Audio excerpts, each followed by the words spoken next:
Fargo is the fastest growing city here in the state of North Dakota. Over 10,000 people have moved here since the year 2020, and Fargo is projected to grow by another 100,000 people by the year 2050. In a place that is growing so much and so many people are constantly moving here, it can be really hard to determine which area of town is right for you. In this video, I'm going to break down some of the main sectors of Fargo, what's the differences, what's the similarities, and how do they differ from each other so you can make the best decision when you're moving to this Fargo-Moorhead area.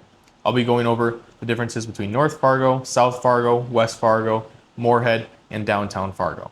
So then you know all these different areas, what they offer, and which one is best for you.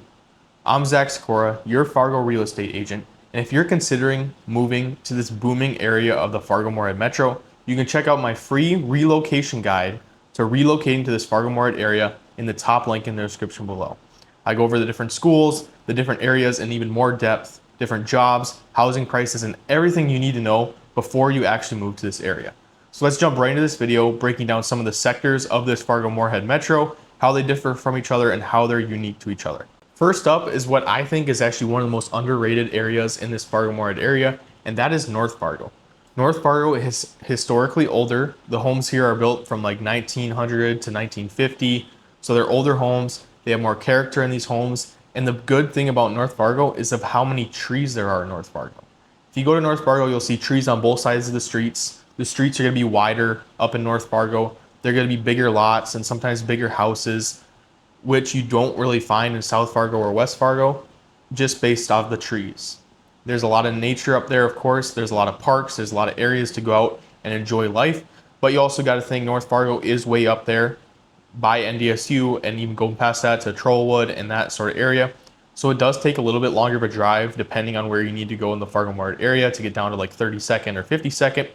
But to have those trees line your streets are going to be wider. It's very walkable up in North Fargo, or riding bike or rollerblading or whatever you like to do outside. So there's a lot of opportunity for outdoor activities in Fargo, and it's just kind of more quiet because it is separated.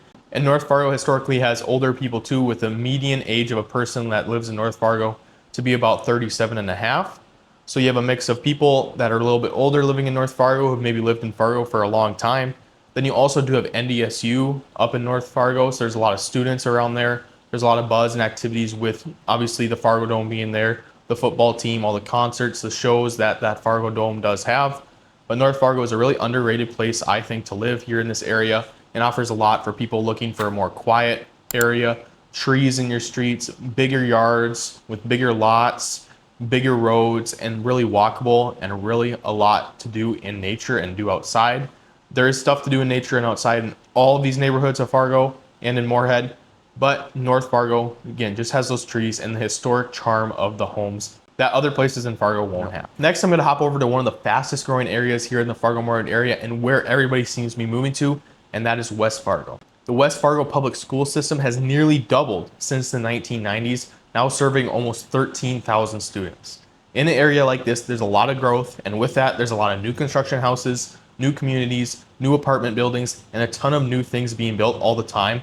Especially south of the interstate going towards Horace, there's a lot of neighborhoods being built over here, master plan communities with a lot of parks, of course. Again, more walking paths and things to do outside. Now, the thing about this West Fargo area is a lot of the houses on the street can look the same as other houses. They're all recently built, so they may look more cookie cutter than areas of North Fargo, but that is still a good thing for people who like that. Of course, new construction, always a great thing. And these master plan communities where they're planned really well, where you have like private cul-de-sacs, where you have private roads, you have really big parks in the middle of areas for people to go out and enjoy the time at the park. Then also the school system, obviously being a school like West Fargo where you're growing so much, these are highly ranked schools. So that is a part of the reason why so many people want to move here, and it makes it so desirable for people looking to have that more suburban feel. But then you also have really good access to almost everything in Fargo by going either on Cheyenne Street up to the interstate or up to 13th Avenue on there, or by going down to 32nd or 52nd or all those roads. You have really easy access to all of them. Now the thing is, once you get into deep West Fargo suburban areas, there's not going to be much for amenities once you really get into the deep, thick part of West Fargo and the neighborhoods. It's just going to be mostly houses and parks and things of that nature, which can be a good thing for people who are looking to move to that area. But you also got to think it may be a little bit more of a drive to get to one of those things but you have easy access to everything using 52nd, 32nd, or Cheyenne Street to get up to 13th or the interstate. For this next section of the Fargo-Moorhead area, we're gonna actually hop over the river to Moorhead, Minnesota. Now, Moorhead is the sister city of Fargo with a population of around 45,000 people. Now, one thing I really like about Moorhead is the fact that it's just one school system. So you just have the Moorhead High School, and then there's Park Christian too as a private school, but it's mainly one high school with Moorhead High School, which I think brings more of a sense of community to Moorhead. Being someone, I've lived in both Moorhead, I've lived in Fargo, and I've lived out of this area, so I've relocated here myself. But Moorhead, I felt a very strong presence of community because everybody's cheering for the same high school. Now, you may think that's a really cliche thing to say or something really people don't think about, but especially here in the Fargo-Moorhead area, there's a huge emphasis on sports for all ages. So being in like West Fargo and Fargo, where there's a ton of different schools, you know, Fargo North, Fargo South, West Fargo Cheyenne, West Fargo High, Horace, there's all these different high schools where the property lines for the school lines for these high schools are constantly changing, and for the elementary schools. But Moorhead, they're all just one high school. And they just recently built a new high school that's still being completed, but it's all one. So I think it just brings more of a sense of community to Moorhead than you may not find on the Fargo side. Now, you also got to realize Moorhead being in the state of Minnesota and not the state of North Dakota, there's also a lot of differences with that on how the government is run, the taxes on income are a little bit higher in Minnesota than in North Dakota, but also the housing prices are different. In Moorhead, the housing prices are a little bit lower than they are in North Dakota, so you may get more for what you're paying for or less money per square foot. But these are all just different things to consider. Moorhead has really great community, a lot of different things to do, and it has that small town vibe, even though you are right by Fargo. Of course, there's a big downtown project happening in Moorhead right now to bring more, kind of revive that downtown area to kind of be like Fargo. They'll never match Fargo's downtown.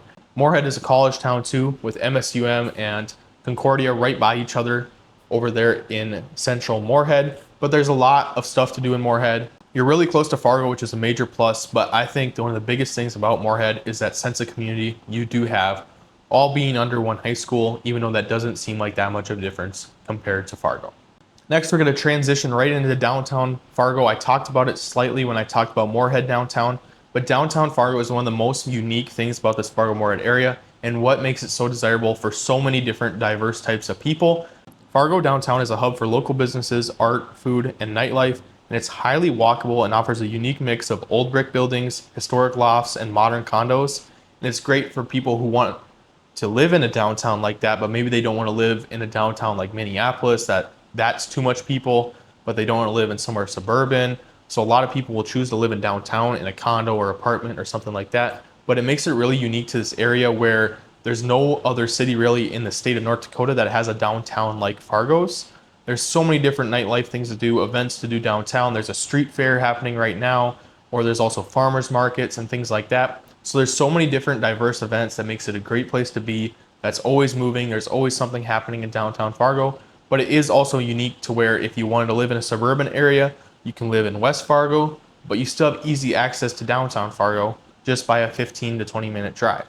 So that's a really great thing I think about this Fargo-Moorhead region as a whole, is you have a mix of so many different types of communities, so many different types of neighborhoods, so many things that are offered here that you're really not going to find anywhere else in the state of North Dakota or in other parts of the Midwest, and everything is so easily accessible here in this Fargo-Moorhead area compared to other parts of the country. Next, I'm going to hop into another area, another sector of Fargo that is having significant growth in the last couple of years and will continue to grow, and that is South Fargo. South Fargo is projected to have a 43% increase in the number of households by the year 2050. Now, this is huge, and this obviously tells you there's a lot of new construction happening. Now, South Fargo to me is a really unique area for a couple of reasons. One of them being you're going to have a mix of a lot of different properties. Obviously, a lot of them are going to be new construction, but you're going to have townhomes, you're going to have twin homes, you're going to have apartments, but you're also going to have huge luxury houses. A lot of luxury houses are down in South Fargo in like Eagle Point and that neighborhood around the pond or by Davies High School. Then you also have like Rocking Horse and neighborhoods like that. There's a lot of unique neighborhoods here down in South Fargo where there's big houses or there's kind of your run-of-the-mill houses, but there's so many different options for people who want to move down to the South Fargo area. One of the things about South Fargo, it does have really high special assessment taxes. It's kind of especially around that Davies High School area, which is a newer area. There's a lot of special assessments down there, but Davies High School is one of the main high schools for this South Fargo area as one of the top ranked high schools here in the whole entire state of North Dakota. Along with Davies High School, there's also a lot of different other things to do here in South Fargo. Of course, parks, it's very walkable. That's the same thing for pretty much all these neighborhoods because it's so true for this Fargo-Moorhead area. One of the major positives about living here compared to some other cities across the country. Another thing about South Fargo is, again, easy access. I've said it for probably every single section of this video, but everywhere has easy access to everywhere else. So if you like one thing about one area or one thing about another area, you can move back and forth.